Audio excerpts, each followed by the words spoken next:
না, লক্ষ্মী ভান্ডার 500 টাকা বা 1000 টাকা বাড়িয়ে এটা একদমই ভালো না। উল্টে এগুলো বাড়াচ্ছে, একদিক থেকে জিনিসের দাম বাড়িয়ে দিচ্ছে সব রকম। সোনার দাম এত বেড়েছে, জিনিসপত্র খাবার টাবার বাজার সবারই দাম বেড়েছে। তার থেকে এই লক্ষ্মী ভান্ডার থেকে এইসব টাকা না বাড়িয়ে একটা শিল্প গড়ে তুলুক, লোকের বাড়ি বাড়ি চাকরি দিক, বেকার ছেলে মেয়েরা যারা ঘুরছে তাদের চাকরি দিক। এতে মানুষের সম্পর্কটাও ভালো থাকবে, আরো উন্নতি হবে। এই 500 বা 1000 টাকা লক্ষ্মী ভান্ডার এইসব দিয়ে তো আর মানুষের সংসার চলে যাবে না, উল্টে সংসার ভেঙে যাচ্ছে, স্বামী স্ত্রীর মধ্যে সম্পর্ক নষ্ট হচ্ছে। আর সোনার দাম এত বেড়ে গেছে যে গরিব মানুষের একটা মেয়ের বিয়ে দিতে গেলে অনেক অসুবিধে। এই লক্ষ্মী ভান্ডার এইসব টাকার থেকে শিল্প গড়ে তুলুক, বাড়ি বাড়ি চাকরি দিক। মানে এই যে ভাতা দিয়ে, এই ভাতাগুলো আপনারা বলছেন এটা ঠিক হচ্ছে না, তাই তো? এই কয় টাকা কি মানুষের জীবন চলে যাবে না সারা মাস সংসার চলে যাবে, কিছুই হবে না। এর থেকে চাকরি দিক, বেকার ছেলে মেয়েদের অনেক শিল্প গড়ে তুলুক, সেগুলোই উন্নতি হবে। জিনিসের দাম কমিয়ে দিক, যাতে অসহায় মানুষদের সাহায্য হবে। আপনার নামটা?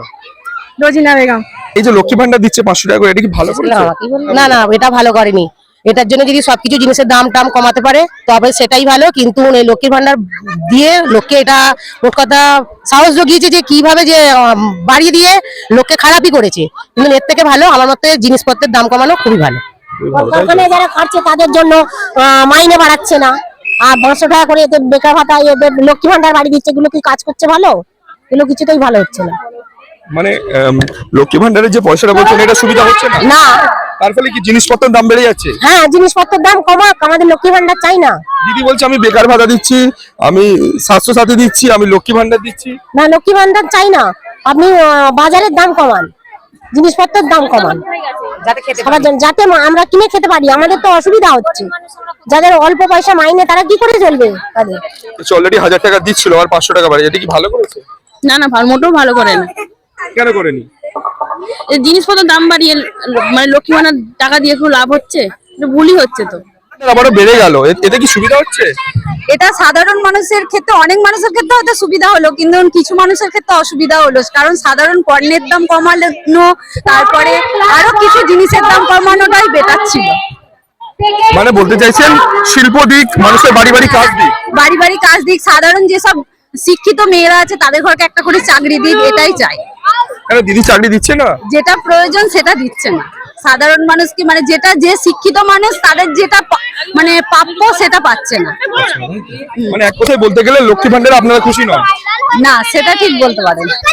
কি লক্ষ্মী ভান্ডার পাচ্ছেন? হ্যাঁ, লক্ষ্মী ভান্ডার পাচ্ছি। সেই যুবকরা যারা বলছেন, বা অনেক মহিলারাও আছেন বাড়ির, যারা বলছেন আমার মহিলা লক্ষ্মী ভান্ডার 1000 টাকা দরকার নেই, কাজ চাক, শুনুন না, কাজ চাক। আপনি আপনার মতামত জানাবেন, তারা চাইছে কাজ চাক, শিল্প হোক, এটা আপনি কতটা মতামত?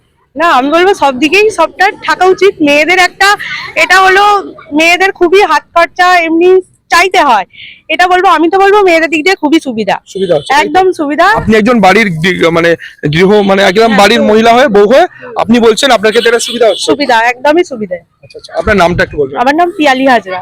অনেকে বলছেন যে আমি লক্ষ্মী ভান্ডারের 1000 টাকা না পেয়ে যদি আমাদের চাকরি শিল্পর দিকে আরো ভালো মানুষ, সরকার যদি মনোনিবেশ করতো। আপনি একজন বাড়ির মহিলা হয়ে, আপনি একজন মা হয়ে আপনি কি বলবেন? লক্ষ্মী ভান্ডারটা পেয়ে আমাদের খুব সুবিধা হচ্ছে, নিজেদের হাত খরচা, বাড়ির কিছু কাজে লাগানো, সব দিক দিয়ে সুবিধা হচ্ছে লক্ষ্মী ভান্ডারটা পেয়ে। সুবিধা হচ্ছে, তাই তো? নামটা বলবেন? পাপিয়া হাজরা। নিত্য নতুন ভিডিও দেখতে আমতা টিভি ফলো করে রাখুন।